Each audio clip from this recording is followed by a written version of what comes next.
Hey, what is up you guys, it is Antho here, and I am an incredibly lazy video editor, so instead of merging my videos together manually, I just am going to play them from VLC Media Player and record them. So the background here is me fighting Shaper on the build, which is an Ephemeral Edge Blade Trap Trickster.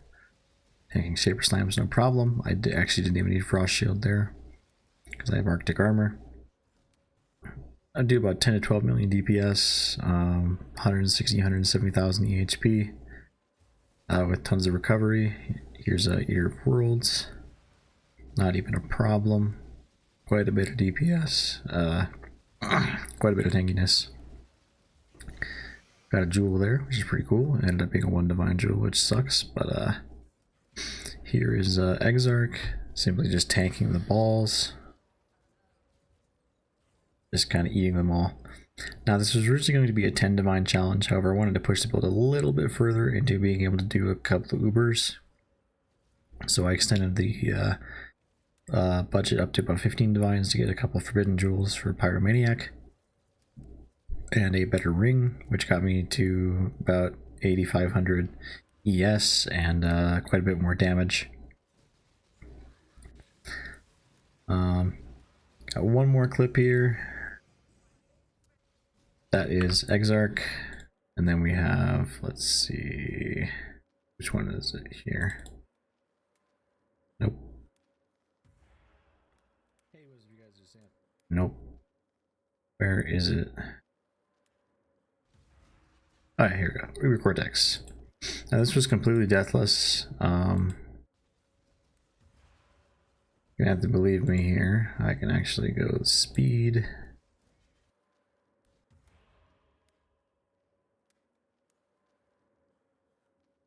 X speed, no deaths, Uber Cortex 85, and get it done. So, what is this character? This is once again an Ephemeral Edge Blade Trap Trickster.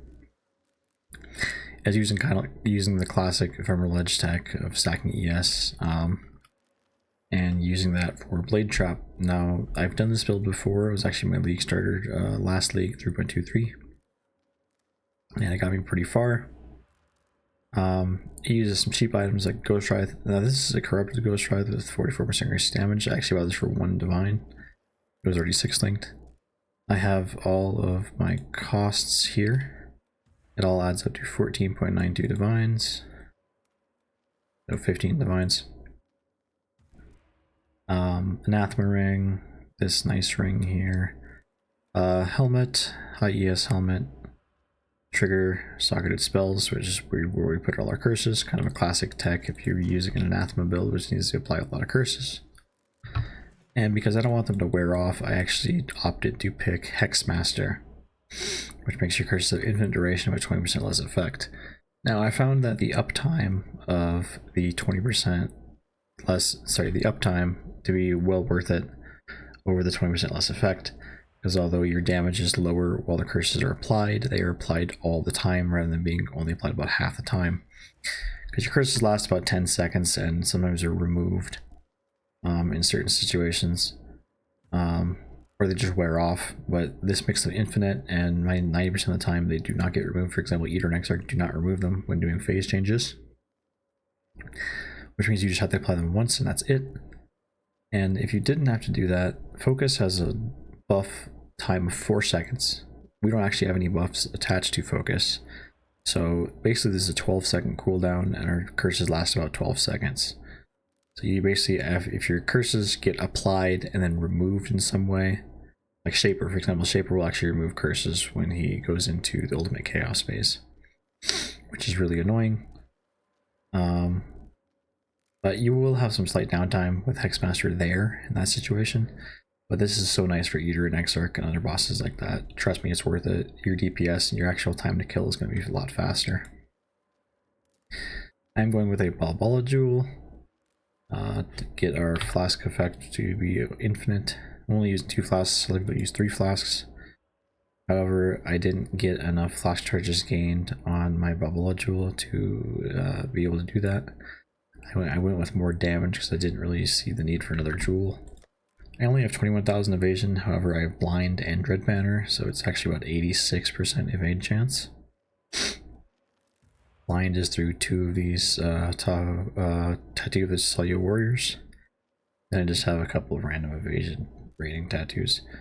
Now I have 99% suppress. I could easily get 100% with a tattoo, however that would put me over 15 divines. I'm only level 90 right now. I can get a lot more ES and a lot more damage out of this build. I could go Heart of Thunder. Actually, probably what I would do. I'd probably go Heart of Thunder, get a lot more damage.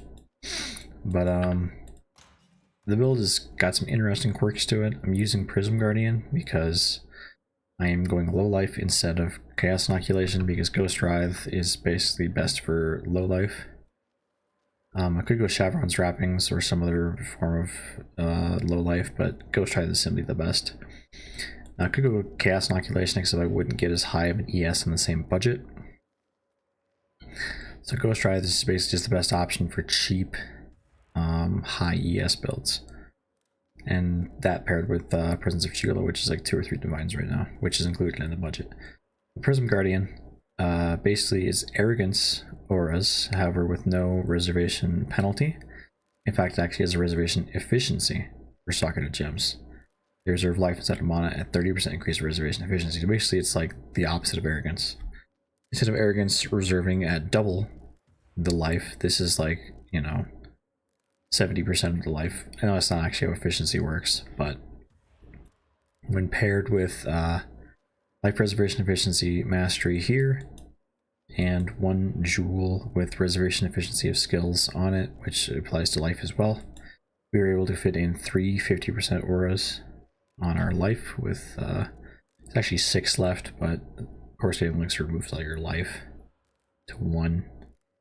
So it's actually 6, but you were able to fit in 3 50% auras with Prism Guardian, reservation efficiency, and 1 reservation efficiency corrupted jewel, which is really nice. Which leaves a ton of mana left for, I mean, a ton of auras. So I have 3 life auras, and then I have Discipline, Clarity, Precision, Red Banner, Summon Skitterbots, and Arctic Armor. And I'm using an Enduring Cry called Arm Setup. Go to D&D here.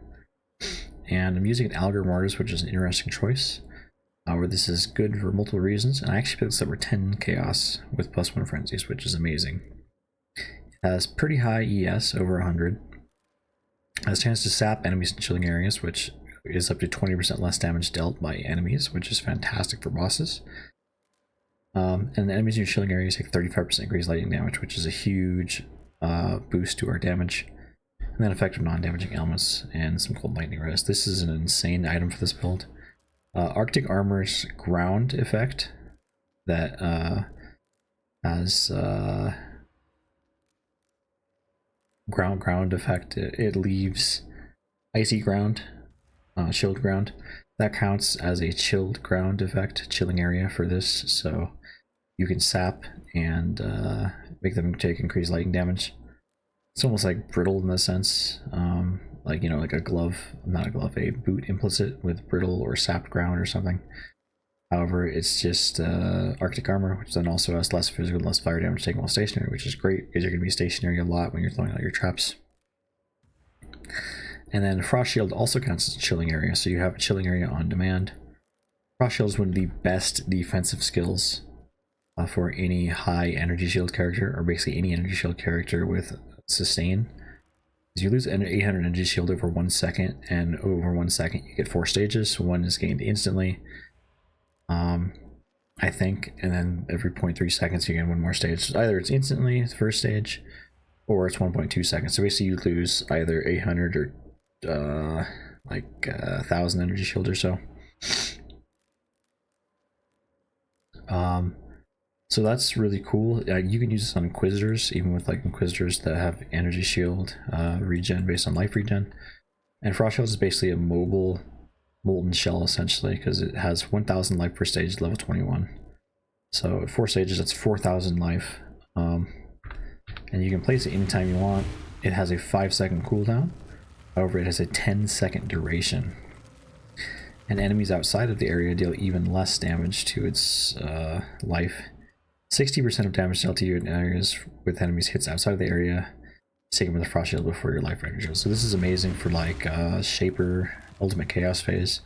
Did a couple Uber Shapers with this. It was fantastic. And then if they're inside the area, it's only 20%. However, that's still huge. That's basically just Molten Shell. And has 100% uptime. 10-second duration, 5-second cooldown. And the cooldown actually works as the skill is in effect. Which is very uncommon because it's technically not a guard skill, which means you can actually combo this with a guard skill. And have a huge effective guard pool with, you know, Frost Shield and Molten Shell or Immortal Call or Shield Skin or something. I would like to fit in Steel Skin, but I just couldn't fit it in here. I fit in Dread Banner instead because of the 19% less accuracy rating, which then scales with Order Effect, which I have quite a bit of. So, explain most of these. The Oxium I need to explain. This is just an amazing belt for power charge stacking elemental attack characters. You get up to, with a elemental damage, 20% elemental damage catalysts, up to 30% elemental damage with attack skills per power charge. We have 6 power charges, so it's 180% increased damage. Also, it rolls up to 70 energy shield and then 80 energy shield on the implicit because it's crystal belt, of course. So it's 150 ES and 180% increased damage, which is just monumental. It's just incredible. And I managed to get the 25% and the 70 energy shield for 9 chaos because nobody uses this belt. And then I blessed orbed it up in like 3 or 4 blessed orbs from like 70 something to 80. We got lucky in the blessed orbs. But build is pretty basic. You just start here, you know, you get your jewel sockets, you swing down here and get your suppress, accuracy. I wouldn't suggest leveling this build, at least this version of it. However, my Blade Trap Trickster build from last league, 3.23, the guide should still be relevant for leveling it if you wish to level it. I've spent 15 divines on this, and I've been able to do Uber Shaper, Uber Cortex. I've been able to do Uber Exarch, though it was a bit sketchy because the ball phase has more penetration. I think the balls have more penetration, so they're penetrating your distances more, which is a bit more sketchy. Yeah, Uber Cortex was actually rather easy. Uber Shaper was a little sketchy. Uber Exarch was a little sketchy. Cirrus and Uber Cirrus, even normal Cirrus, is basically completely undoable. Because you throw your blade traps out and you get your damage going. Then as soon as you get your damage going, Cirrus will teleport and you lose all your damage. Then he'll teleport and lose all your damage. And even with Hexmaster, whenever he goes into the spinning laser phase and the last phase of his fight, he will dispel all negative debuffs on him, which includes curses. So basically this is doing nothing, and you have to recurse and re-assassin's mark, and it's just a big ordeal. I would not do Cirrus in this build. It's just terrible. Once again, I have a little list of everything I bought for this build. It comes up to 14.92 divines total. That is for literally everything. There's a couple things I bought like myself. For example, this card, All Call to Arms, I just bought myself for like whatever, how much it is, like 1 alt or 1 chance or something. It doesn't have any quality on it. As you can see, there's a ton of auras in this build. You know, you got Discipline, you got Wrath, you got Dread Banner, you got Clarity. Your Call to Arms doesn't count as an aura, but still Call to Arms, Grace, Precision, Skitterbots, Purity of Elements, and Arctic Armor. So you're completely immune to every single elemental element. We don't have any energy shield regen by default, but once we have our energy shield, if we have our traps go out, we get like 845 energy shield regeneration per second, which should be all the time. And then our Enduring Cry will spike that up to over 2,000 for a short period of time. And then our recharge per second is over 3,000, and that is even with Wicked Ward. And of course, our recharge is starting every 2 seconds. You can obviously pick up these things to make it like 1.5 seconds. But we also have Spellbreaker, which makes our energy shield recharge start every 50% of the time we suppress spell damage, which is simply just amazing. So your recharge is happening all the time, especially because you have 86% of aid chance. Just a really efficient build for the investment, 15 divines. It can do, you know, several Ubers, pretty much every pinnacle. I will say it's a really slow mapper. I would not map on this character. It makes him as kind of a cheap bosser. But you can map on it, and it's rather tanky. I wouldn't do T17s because T17s are way beyond the scope of this build. But you can do, you know, juice T16s and survive most stuff. And this is a really efficient use. We have 6 power charges, and since we have charge duration, 200% increased charge duration, we have 30-second charges for our power charges, endurance charges, and frenzy charges. And we get a little bit of duration from, actually we don't get any duration anywhere from the tree, except not spell damage. So yeah, we get 30-second endurance charges, frenzy charge, and power charges, and we get 3% increased damage per endurance, frenzy, or power charge, of which we have 7 frenzies, 6 powers, and 3 endurance. So that is what, 13, 16.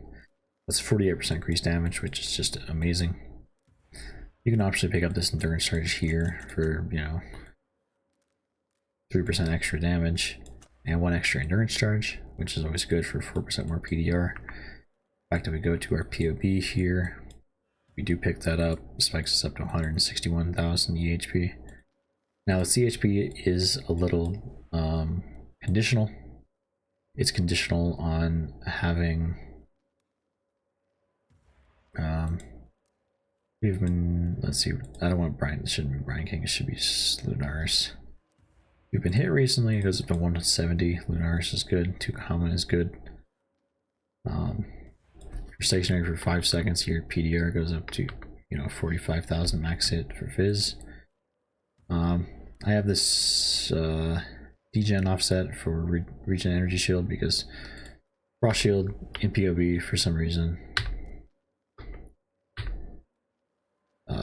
constantly degens your energy shield, watch, and it brings down to 200 when it's only actually active for 1 second. So you need to counter that with just a manual regen 800. So I did not take low life, I simply took half of punishment's effect. Debilitate is great. That brings up our EHP quite a bit, and we will be debilitating enemies for, let's see, 3 seconds, which is always good. The enemy is shocked from Skid Rots. The enemy is sapped from Algar Mortis. The enemy is in a chilling area from Arctic Armor and Frost Shield. And the enemy, I'm not cheating here, if it's outside of the Frost Shield, you have 195,000 effective hit pool. In the Frost Shield, it's down to 170. But yeah, Lunaris, Tukahama are the 2 good ones. And then, of course, it's a little bit hinged on your Enfeeble being up. But even without all of that up, you are rather tanky, really tanky actually, because you have so much ES regen. And we have 3,147 recharge rate. Now you can optionally take off Wicked Ward and have this boost of 5,000 recharge rate and just rely on evasion. However, I prefer the consistency of Wicked Ward. Now if you're feeling really memey and you can go acrobatics and pick up spell dodge, but I don't feel that's necessary. I much prefer consistent mitigation rather than avoidance. Though evasion is really good for avoidance in this case, because it's so free basically, because you get a bunch of evasion here from this mastery, you get a bunch of evasion from Grace, yada yada yada yada yada yada. So as an overall, this build is incredibly efficient for the currency invested, which is 15 divines. Built really well. I would definitely suggest it. I'm gonna do an end league project with a bunch of investment. I did invest about 1,200 divines into a poison, check Pathfinder, and then I gambled away like 250 divines on a bunch of forbidden jewels. Oh, I did get a Sanctuary of Thought, which is worth about 100 div. And then I got a bunch of stuff to sell for quite a bit. Nemesis, you know, Eternal Damnation, these boots, gloves, nasty ring. You know, I do have quite a bit of stuff to sell for quite a bit. So I will do an end league project. I might actually do a couple more projects of these where I do a 10, 15, 20 divine challenge, see what I can push. I think my next project is probably going to be what's the cheapest tanky T17 farmer I can do. And that's probably going to be a Flamewood Chieftain, but I'm not set on that. Black Sounded Flamewood Chieftain. I will try that out and see what I can do with it. But without further ado, I'm going to stop this video, post the PoE in the description, and peace out, you guys.